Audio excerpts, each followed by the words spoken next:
आदमी को कभी भी चोरी और जारी नहीं करनी चाहिए। चोरी और जारी होती है वो एक न एक दिन सामने आती है, क्योंकि एक समय का जिक्र है, राजा भर्तृहरि की रानी थी पिंगला। वो उसे बहुत प्यार करता था। उसके राज में एक महात्मा आया और उन्होंने उसे एक अमर फल दिया। कहने लगा, महात्मा जी ये क्या है? वह कहने लगा कि राजा यह एक अमर फल है।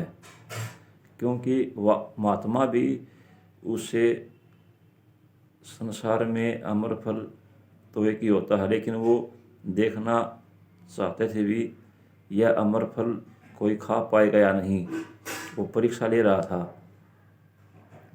तो राजा ने वो अमर फल उस रानी को दे दिया और कहने लगा, यह अमर फल है, इसे खाने से आदमी अमर हो जाता है। तुम अमर फल खा लो और अमर हो जाओगी। रानी का एक यार था,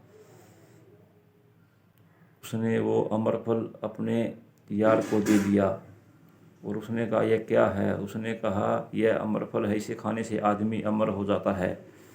तुम यह अमर फल खा लो और अमर हो जाओगे।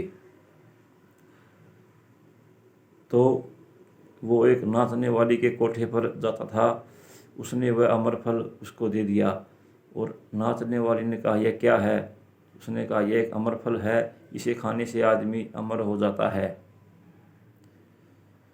तो उन्होंने सोचा, तुम्हारी सारी ज़िंदगी तो यूं ही बर्बाद हो जाएगी और तूने यह अमर फल खा लिया तो तुम्हें सारी ज़िंदगी यही काम करना पड़ेगा। क्यों नहीं है अमर फल राजा को दिया जाए? उन्होंने जाकर वो अमर फल उस राजा को दे दिया। तो उसने वो अमर फल देखते ही पहचान लिया और कहा, तुम यह अमर फल कहाँ से लाई हो? तो उस नाचने वाली ने कहा, मुझे तो आपके राजमहल में जो एक घोड़े की गौशाला में रहता है उसने दिया है। तो उसने उसे भी बुला लिया। उसने कहा, तुम ये अमर फल कहाँ से लाए हो? उसने कहा, हे राजा, यह तो अमर फल आपकी रानी ने मुझे दिया है। यह सुनकर राजा के होश उड़ गए और उन्होंने उस रानी को बुलाकर कहा, अमर फल कहाँ है? उसने कहा, मैंने तो यह अमर फल खा लिया है। तो उन्होंने कहा, यह अमर फल कहाँ से आया? तो यह देखकर राजा भी हैरान रह गया। तो साथियों, जो ये औरत होती हैं, इनके ऊपर विश्वास करना बहुत ही कठिन हो जाता है,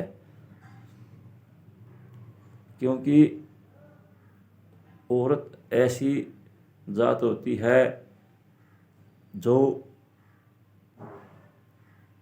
जीवन में आदमी घर को उजाड़ भी सकती है और घर को बसा भी सकती है। वो अमर फल था, राजा ने रानी को दिया, रानी ने अपने यार को दिया और उस यार ने नाचने वाली को दिया और वो वापिस अमर फल राजा के पास आ गया। क्योंकि अमर फल वही खाता है जिसके नसीब में लिखा होता है। क्योंकि उनके नसीब में अमर फल नहीं लिखा था और वो अमर फल वापिस राजा के पास आ गया। तो अमर होने के लिए आदमी को अमर फल खाना पड़ता है, लेकिन इस संसार में कोई भी आदमी अमर नहीं होया। इसलिए जो आया है उसे जाना पड़ेगा। लेकिन जो आदमी चोरी करता है, जो आदमी सारा दिन काम करता है और सब कुछ